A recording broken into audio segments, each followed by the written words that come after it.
श्री स्वामी समर्थ. देवाला फुले वाहताना या चुका कधीही करू नका. देवपूजा करताना देवाला फुल वाहणं हा एक अत्यंत महत्त्वाचा भाग आहे. फुलं वाहिल्याने देवी देवता प्रसन्न होतात आणि देवपूजेचे संपूर्ण फळ आपल्याला मिळते अशी ही मान्यता आहे. मात्र फुले वाहताना काही गोष्टींची काळजी घ्यायला हवी. कोणत्या आहेत त्या गोष्टी चला जाणून घेऊयात.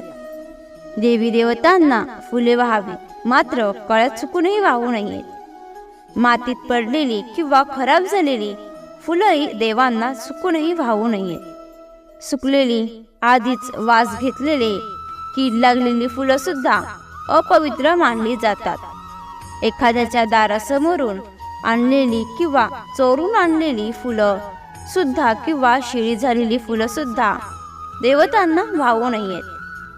त्याचबरोबर एखाद्या झाडाला ओरबाडून तुम्ही फुले तोडली तर ती सुद्धा देवतांच्या चरणी अर्पण करू नयेत. अशी ओरबाडलेली फुलं सुद्धा देवता स्वीकारत नाही. एखाद्या अपवित्र जागी उत्पन्न झालेली फुलं सुद्धा देवतांना वाहू नयेत. फुलं नेहमी उजव्या हातानेच तोडावी आणि देवतांना उजव्या हातानेच व्हावी. डाव्या हाताने आणलेली किंवा तोडलेली फुलं देवतांना आवडत नाही. फुलं कधीही रुईच्या पानाने किंवा एरंडाच्या पानामध्ये गुंडाळून आणू नयेत. ती वर्ज्य मानलेली आहेत. विशिष्ट देवी देवतांना विशिष्ट प्रकारची फुलं वर्ज्य असतात. ती त्यांना चुकूनही वाहू नयेत. जसं की भगवान श्रीहरी विष्णूंना तुळशीचे पान आणि कमळ अतिशय प्रिय आहे. मात्र रुई, धोत्रा, गोकर्ण, ओरांठी, शिरीष, कण्हेर, पुडा, बेलाचे पान हे मात्र चुकूनही वाहू नये. तसंच भगवान शिवशंकर यांच्या बाबतीत रुई, कण्हेर, बेलाची पानं, आघाडा, शमी, बकुळा, कमळ, सुगंधित पांढरी फुलं नक्की व्हावी. मात्र शिवशंभूंना काही फुले चालत नाहीत.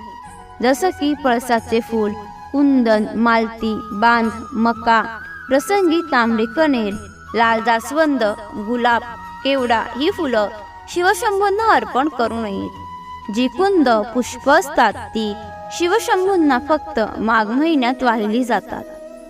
जर तुम्ही एखाद्या देवीची पूजा करत आहे तर त्या देवीला सोनचाफा, कमळ किंवा लाल फुलं अर्पण करावी. त्यामुळे देवी प्रसन्न होते. गणपती बाप्पांना मंदार, दुर्वा, शमी, पत्र, जास्वंद, सिंदूर, रक्तचंदन या गोष्टी प्रिय आहेत. तुम्ही श्री गणेशांना तुळशीचे पान वाहू शकता, मात्र फक्त गणेश चतुर्थीला. अन्य कोणत्याही दिवशी गणपती बाप्पांना तुळशीपत्र अर्पण करू नये. ते वर्ज्य मानण्यात आलेलं आहे. देवाला फुलं वाहताना ती नेहमी देवाकडे देठ करून वाहायची असतात.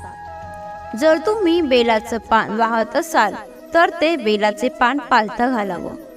दुर्वाच्या सुद्धा शेंड्या आपल्याकडे ठेवून देवाला अर्पण करावेत. तर इथून पुढे देवतांना फुलं वाहताना या काही गोष्टींची काळजी नक्की घ्या. माता लक्ष्मीची कृपा प्राप्त होण्यासाठी कमेंटमध्ये श्री स्वामी समर्थ नक्की लिहा. तुम्हाला ही माहिती आवडली असेल तर लाईक आणि शेअर करा. तसेच अशीच माहिती नेहमी ऐकण्यासाठी चॅनलला सबस्क्राईब नक्की करा. श्री सद्गुरू स्वामी समर्थ. धन्यवाद.